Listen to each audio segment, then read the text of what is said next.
suis ravi de vous retrouver ici à la Porte Maillot pour les journées du courtage en direct à Paris, où j'ai le plaisir de recevoir sur le plateau de News Assurance Pro Mickaël Or. Bonjour Mickaël. Bonjour Thierry. Vous êtes le directeur commercial courtage d'Alliance France. Une première question sur votre début d'année. Est-ce que vous pouvez me donner quelques chiffres clés? Comment s'est passé votre début de saison?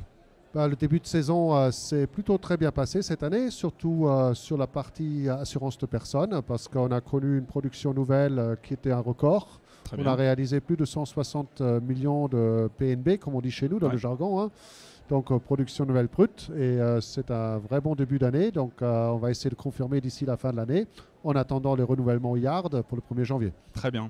On est en plein milieu des journées du courtage avec beaucoup de courtiers. Vous, en tant que porteur de risque, comment est-ce que vous arrivez à gérer vos courtiers? Est-ce que vous avez une taille de portefeuille qui vous convient? Est-ce que vous êtes sur une politique d'ouverture de code? Comment est-ce que vous pilotez tout ça?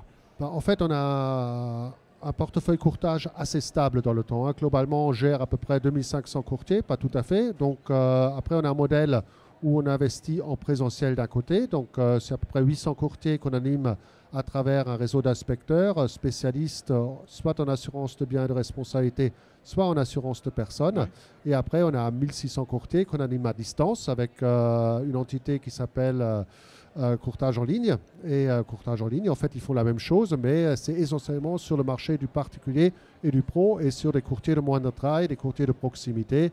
Donc, ça ne veut pas dire qu'on ne les voit pas, parce que c'est important de se voir quand même de temps en temps pour fixer des objectifs. Mais le reste de l'année, ça se passe à distance pour aussi optimiser les coûts. Cette réorganisation, elle s'est mise en place il y a un peu plus d'un an, si je ne dis pas de bêtises. Aujourd'hui, est-ce qu'elle porte ses fruits? Est-ce que vous êtes plutôt satisfait de cette nouvelle animation? En fait, on est très satisfait de cette nouvelle animation parce qu'elle porte en soi aussi d'autres modifications, à savoir pour le présentiel, on voulait avoir plus de proximité, donc on a ouvert des délégations régionales en plus de ce qu'on avait avant. Donc on a ouvert à Marseille, on a ouvert à Nantes, à Lille et à Strasbourg, en plus de nos implantations historiques. Donc plus de proximité avec nos courtiers. La spécialisation aussi porte ses fruits. On a créé des métiers d'experts, donc qui sont là en support de vente, parce que bon, le métier change beaucoup. On a la réglementation, etc. Donc pour nous, c'est important et ça marche plutôt bien. Et les résultats sont là pour l'instant. Je reviendrai sur la réglementation à la fin. Aujourd'hui, est-ce que vous avez prévu de nouveaux services, nouveaux produits, ou est-ce que vous ciblez de nouveaux courtiers? Comment vous voyez un petit peu les mois à venir? En fait, on cible toujours des nouveaux courtiers parce qu'un des enjeux pour nous, avec nos délégués, c'est de découvrir les futures pépites. Ouais. Hein, donc, on voit que le marché bouge beaucoup. Quand on regarde les grossistes, il y a des grossistes qui étaient tout petits hier, qui sont très grands aujourd'hui. Donc, on voit la croissance. Hein, donc, 18% l'année dernière pour ce marché-là. Ouais. Donc, il faut être toujours à la veille de celui qui peut devenir grand. Et donc, parmi les tâches qu'on a déléguées, c'est vraiment identifier les futures stars du courtage. Donc, on y travaille beaucoup. En termes de produits, est-ce que vous avez prévu de lancer de nouvelles choses pour vos courtiers partenaires dans les prochains mois? On vient de lancer, donc c'est tout frais, donc c'est mis en production depuis 2 semaines à peu près, un produit flotte qui est entièrement à la main des courtiers. Très bien. Donc télégéré, avec souscription en ligne, tout va bien, donc pour avoir de la réactivité, parce que c'est ça qui importe beaucoup aux courtiers. Ils n'ont pas beaucoup de temps à passer sur les souscriptions, donc ils peuvent gérer eux-mêmes et ça s'adresse aux petites flottes jusqu'à 50 véhicules.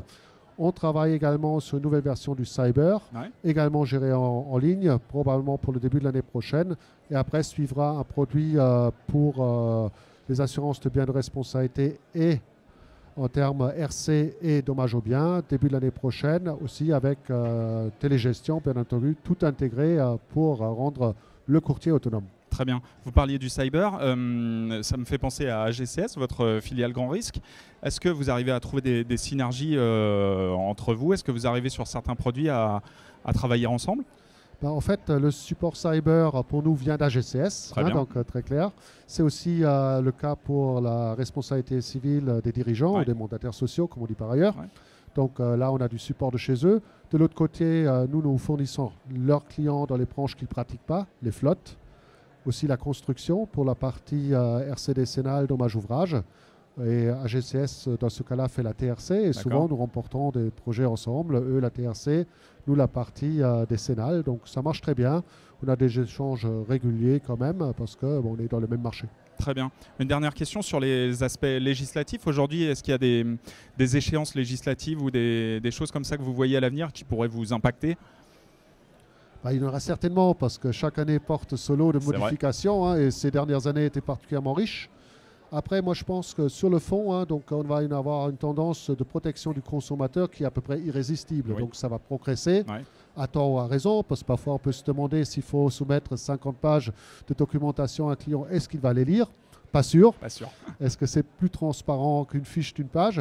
Mais donc ça va venir, on va s'y préparer. Pour nous, c'est aussi une opportunité, clairement. Et ce qu'on voit surtout en termes de changement maintenant, c'est les taux négatifs. Hein, donc, ce qui n'est pas réglementaire, mais ce qui va impacter beaucoup les assureurs. Donc, en termes de solvabilité, on va voir dégringoler les ratios de solvabilité. Et bien entendu, un acteur comme Allianz va être très attentif par rapport au développement du marché et en termes d'exigence de solvabilité et d'opportunités éventuelles qui peuvent en découler. Très bien. Merci, Michael Or. Et moi, je vous donne rendez-vous pour d'autres vidéos sur newsassurancepro.com.